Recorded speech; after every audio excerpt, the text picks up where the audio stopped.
బాగా భక్తిగా కనబడతా ఉన్నారు, కానీ ఆ భక్తి యొక్క శక్తిని అంటే లోకంలోకి వెళ్ళగానే లోకము పరిస్థితులకి అనుగుణంగా అడాప్ట్ అయిపోతూ ఉంటారు. మళ్ళీ దేవుని సన్నిధానానికి రాగానే దేవుని సన్నిధికి తగినట్లుగా కొన్నిసార్లు అడాప్ట్ అయిపోతూ ఉంటారు. ఈ కెమిలియన్ ఎలాగైతే అడాప్ట్ అయిపోతూ ఉంటుందో పరిస్థితిని బట్టి, కొంతమంది కూడా వారి జీవితంలో పైకి భక్తి గలవారమని చెప్పుకుంటారంట, but their life and their words don't go together. వాళ్ళ మాటలకు వారి జీవితానికి పొంతన ఉండదు. కానీ దేవుడు అంటున్నాడు వాక్ ద టాక్ అంటున్నాడు. వాక్ ద టాక్ అంటే అర్థం ఏంటంటే, ఏం మాట్లాడతావో అదే బ్రతుకు, ఏం బ్రతుకుతావో అదే మాట్లాడు. దేవుని కలిగి ఉన్నానని చెప్పుకుంటూ, దేవుని బిడ్డనని చెప్పుకుంటూ లోకస్తుడులాగా ప్రవర్తించద్దు అని దేవుడు చెప్తున్నాడండి.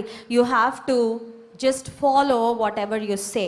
నువ్వు ఏం చెప్తున్నావో, నువ్వు ఏం ప్రకటిస్తున్నావో దానికి తగినట్లు జీవించాలి. పైకి భక్తి గలవారం అని కనబడుతున్నారు లేదా చెప్పుకుంటున్నారు అంటే అర్థం ఏంటంటే, నిజంగా భక్తి కలిగి వారు సాగిపోతే వారి జీవితంలో అనుదినము దేవుని పవర్ని వాళ్ళు ఖచ్చితంగా ఎక్స్పీరియన్స్ చేయాలి.